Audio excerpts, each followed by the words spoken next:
আব্বা ও হচ্ছে কেয়া। ও যে কেয়া সেটা তো আমি জানি। তো আমরা যেটা জানো না সেটা বলছি, ও হচ্ছে আমার গার্লফ্রেন্ড। আমরা দুজন বিয়ে করতে চাই। তোমরা তো আমাদের সম্পর্ক মেনে নিচ্ছ না, তাই না? বাবা বাবা বাবা, আরে রাজি থাকবো না কিসের জন্য? বস্তুতপক্ষে তো এতদিনে তুই একটা উপযুক্ত সিদ্ধান্ত নিয়েছিস। আরে বাবা রে বাবা, কেয়াকে যে আমাদের কি পছন্দ। আমি তো অনেক দিন ধরে চিন্তা করছিলাম তোদের মধ্যে কেন প্রেম হয় না, কেন প্রেম হয় না। আজকে এই কথা শুনে না কি যে ভালো লাগছে আমার, মনটা ভরে গেছে। কি বলো? আব্বা তুমি না কালকে বললা যে ওর বাবা মায়ের সাথে তোমাদের ঝগড়া হয়েছে, আমি যাতে ওদের সাথে না মিশি।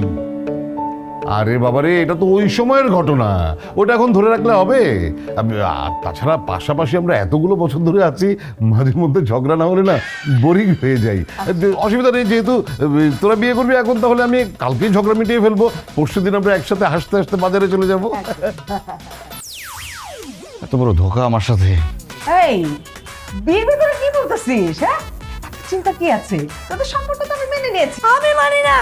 এই মৌসুমি, কি বলছিস তুই? যা গিয়ে কাজ কর তোর। কিসের কাজ করবো? আমি কি কাজ করার জন্য আসছি? এই মৌসুমি যার তার পাশে কাজ করে না। আমি কেন আসছি?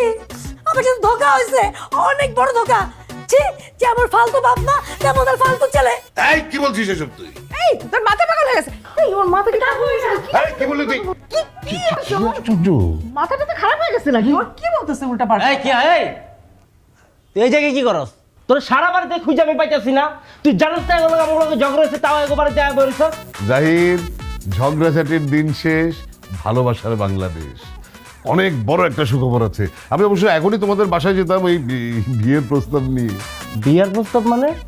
কার বিয়ের প্রস্তাব নিয়ে আমার বাড়িতে যাবেন? কার আবার?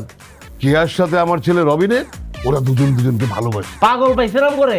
অসম্ভব।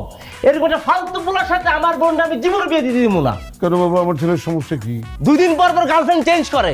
আপনি নিজেই বলেন, গত কয় মাসে আপনার বাসায় বিয়ের কথা বইলা কতগুলো মেয়ে নিয়ে আসছে আপনার ছেলে? অনেক নিয়ে আসছে, কিন্তু বিয়ে তো আর করেনি। আরে ওই বয়সে আমিও এরকম কত করেছি। বলতে পারো যে আমার ছেলে জেনেটিক্যালি এই অভ্যাসটা পেয়েছে। অসুবিধা নেই, বিয়ে হয়ে গেলে দেখবে বউ ছাড়ার কিচ্ছু বোঝে না। এই যে যেমন আমি জলযত্ন প্রমাণ দাঁড়িয়ে আছি। হ্যাঁ, কি বলছো তুমি? মানে তুমি আমাকে বিয়ে করার আগে তোমার ছেলে যেরকম 2 দিন পর পর মেয়ে নিয়ে আসে বিয়ে করার জন্য, তুমি আনতে? আমি 2 দিন পর পর না, আমি প্রতিদিন আনতাম।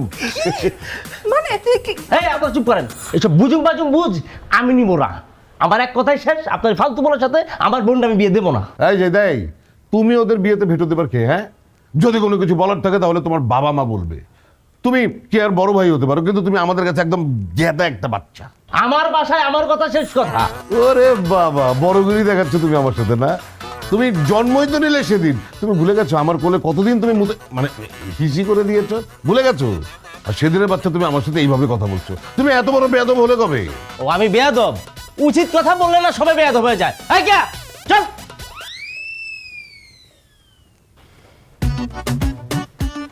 ইয়েস, প্রেমে বাধা চলে আসছে।